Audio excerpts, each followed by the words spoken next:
Bismillahirrahmanirrahim. Alhamdulillahi rabbil alamin.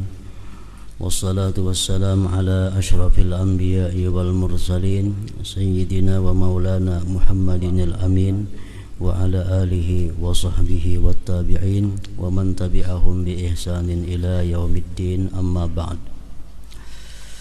Qala al-imam hujjatul islam Abu Hamid Muhammad bin Muhammad al-Ghazali rahimahullah wa nafa'ana bi ulumih.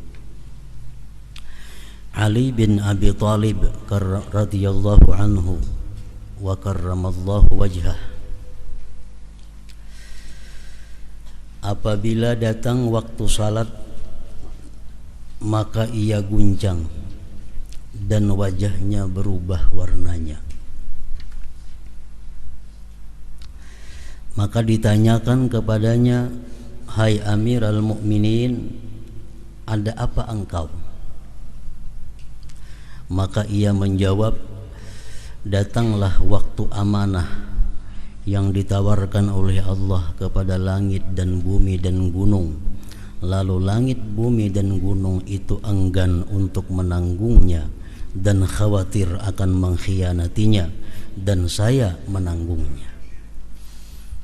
Jadi sembahyang merupakan satu amanah yang dibebankan Allah kepada manusia, dan manusia wajib menunaikan amanah itu dengan sebaik-baiknya.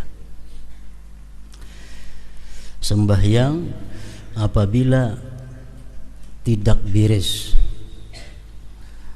rukun, syarat dan adabnya, bisa membawa celaka kepada orang yang melaksanakan sembahyang itu.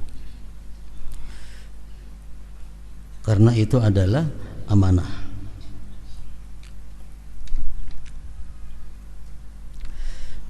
Kita umpamanya diinjami orang kendaraan. Nah, kita mengembalikan kendaraan itu tentu dengan baik, dengan bersih, dengan sempurna, supaya orang yang memberikan pinjaman kendaraan itu senang dengan kita. Tapi bila kendaraan itu kita kembalikan dalam keadaan rusak, dalam keadaan mogok, dalam keadaan kotor, tentu orang yang meminjami itu kada senang menerima pengembalian itu. Nah, demikianlah sembahyang. Sembahyang itu adalah amanah, yang mesti ditunaikan dengan sebaik-baiknya.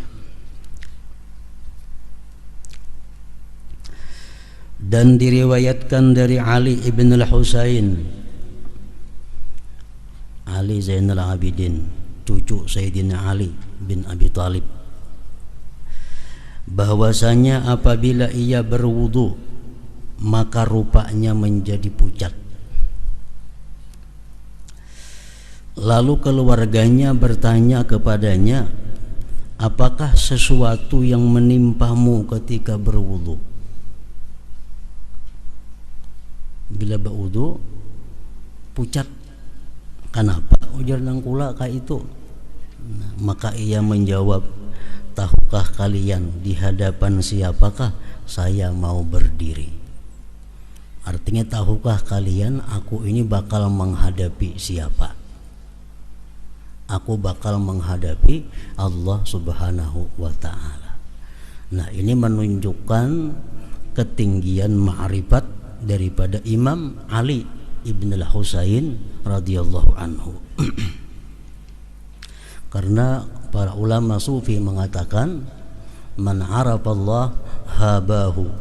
Barang siapa ma'rifat kepada Allah, maka dia akan takut kepada Allah Ta'ala itu. Orang yang ma'rifat kepada Allah pasti akan takut kepada Allah. Semakin tinggi ma'rifatnya kepada Allah, semakin takut kepada Allah. Makin tinggi ilmu ma'rifatnya, makin tinggi lagi takutnya kepada Allah.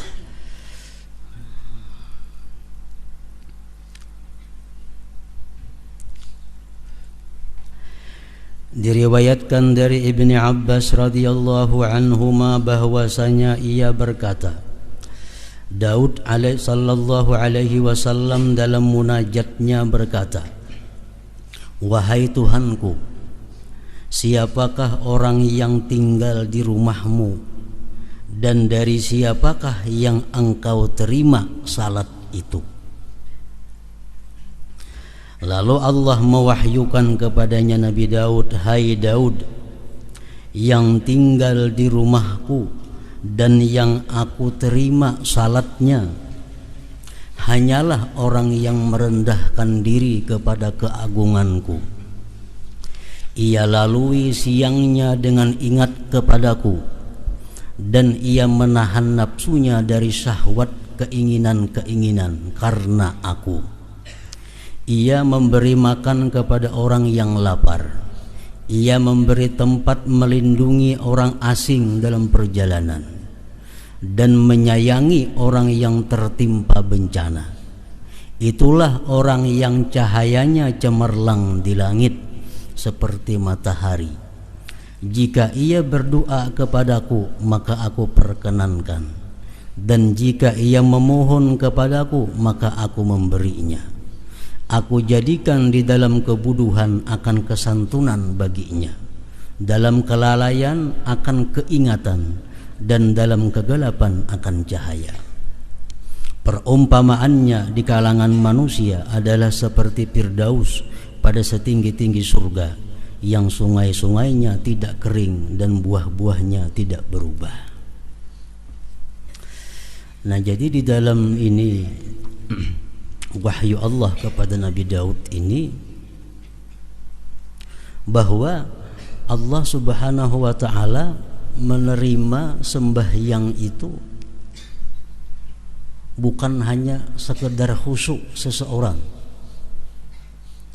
tetapi ada sangkut pautnya dengan kelakuan-kelakuannya di luar sembahyang.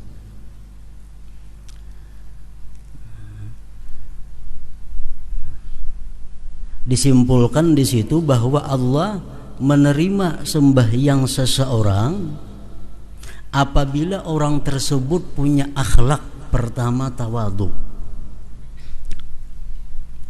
Orang yang bersifat sombong itu sembahyangnya ditolak oleh Allah Subhanahu wa ta'ala. Orang yang bersifat sombong, kalau inya kada bertobat sebelum sembahyang, sembahyangnya ditolak oleh Allah. Yang kedua, banyak berzikir kepada Allah. Allah menerima sembahyang orang yang di luar sembahyangnya itu banyak zikir. Sebabnya apa? Dengan banyak zikir di luar sembahyang itu memudahkan dia untuk khusyuk kepada Allah. Karena sembahyang ini laksana sakaratul maut. Sembahyang itu laksana sakaratul maut. Sakaratul maut itu manusia hanya mengingat sesuatu yang sering diingatnya waktu dia sehat. Nah, sama sembahyang, dalam sembahyang itu dia akan ingat sesuatu yang sering dia ingat di luar sembahyang. Kalau di luar sembahyang inya banyak zikrullah, dalam sembahyangnya dia akan dapat khusyuk. Kalau di luar sembahyangnya dia banyak ingat hal-hal yang bersifat duniawi, dalam sembahyangnya pun dia akan ingat hal-hal yang bersifat dunia. Nah, jadi Allah menerima sembahyang orang yang banyak zikir kepadanya. Artinya orang yang banyak zikir kepada Allah, kalau dia sembahyang, sembahyangnya jadi khusyuk. Maka itu sakaratul maut. Waktu kita menghadapi sakaratul maut itu apa yang kita ingat? Apa yang biasa kita ingat waktu sigar, waktu hidup? Kita keingatan kebun, keingatan ternak, keingatan tanaman kita, perumahan kita. Nah, waktu sakaratul maut kita kadang-kadang mengingat Allah, yang kita ingat perumahan, kebun. Karena sakaratul maut itu adalah cermin daripada apa yang telah lalu dalam kehidupan kita. Nah, sama sembahyang macam itu juga.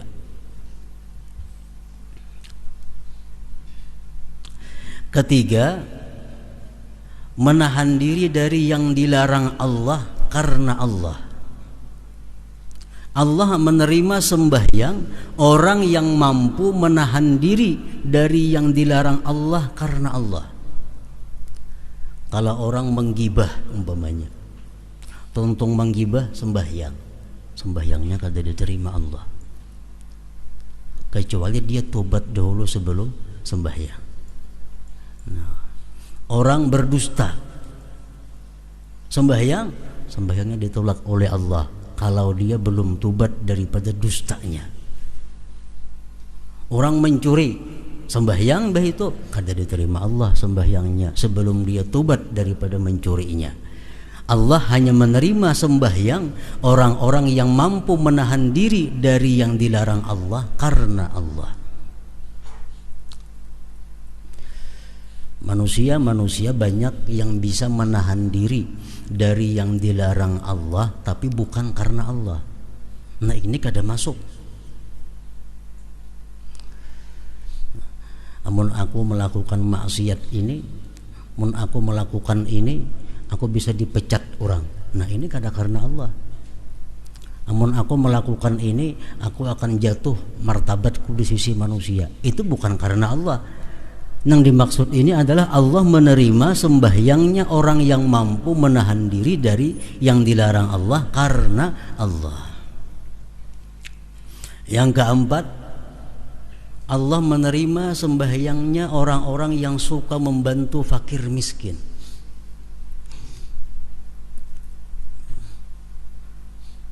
Orang yang tiga membiarkan fakir miskin kesusahan, orang yang tiga membiarkan fakir miskin kelaparan, sembahyangnya ditolak oleh Allah. Karena Allah menerima sembahyang orang yang suka membantu fakir miskin. Kelima, memberi tempat kepada orang yang dalam perjalanan. Orang dalam perjalanan, Ibnu Sabil ngarannya, ini sangat diperhatikan oleh Allah. Dalam Quran beberapa kali disebut Ibnu Sabil. Orang yang terhenti dalam perjalanan karena kada cukup ongkos untuk meneruskan. Nah, itu adalah satu kewajiban daripada kampung itu untuk bertuturuk supaya ingin sampai ke perjalanannya. Nah, kalau kita membiarkan orang nang putus perjalanan itu kada kita bantu, Allah kada menerima sembahyang kita. Yang keenam, orang yang mengasihi atau membantu orang yang kena musibah. Jadi sembahyang kita diterima oleh Allah apabila kita di luar sembahyang berakhlak, berkelakuan 6 perkara tadi.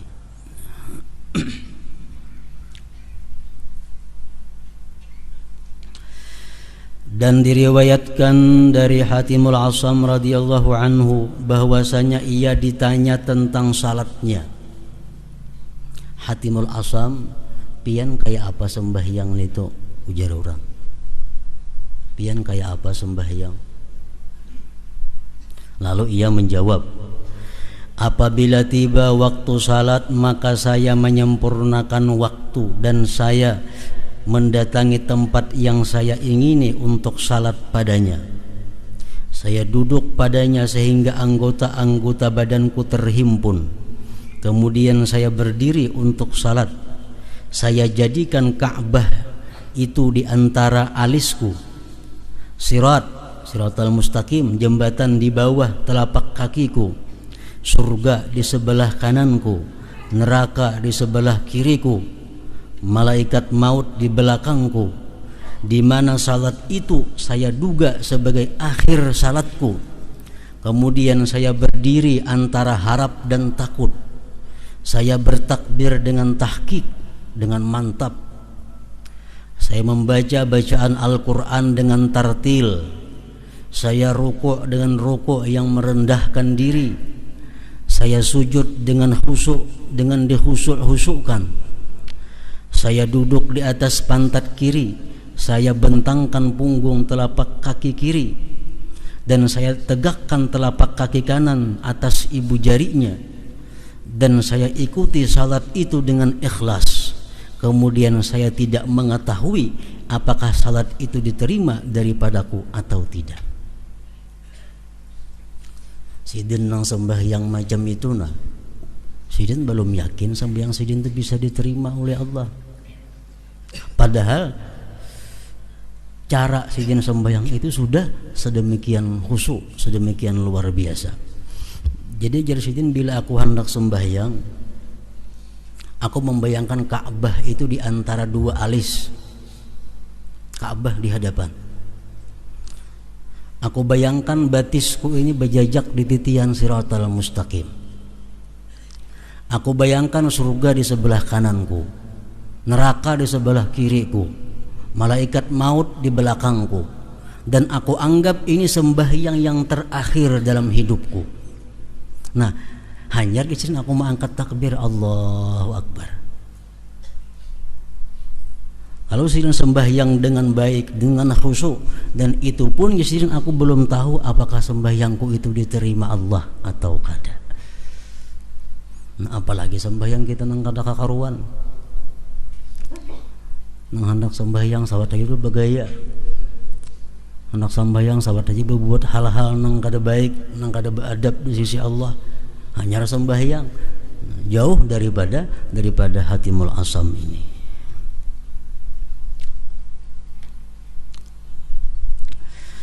Ibnu Abbas radhiyallahu anhu berkata, 2 rakaat yang sederhana di dalam tafakkur difikirkan adalah lebih baik daripada mendirikan ibadah 1 malam sedangkan hatinya lupa. Sembahyang 2 rakaat kada terlalu panjang, cuma khusyuk, lebih baik daripada beribadah semalaman namun hatinya lupa. Nah, jadi hatimul asam tadi mengajarkan kepada kita kayak apa caranya supaya kita sembahyang itu bisa bujur-bujur ta'zim, mengagungkan Allah. Jadi kita bayangkan sembahyang itu Ka'bah di hadapan kita, ini malaikatul maut di belakang kita, dan ini sembahyang yang terakhir. Imbah ini aku belum tentu kawa sembahyang lagi. Batisku berada di titian Siratal Mustaqim, di atas salah-salah gugur ke neraka.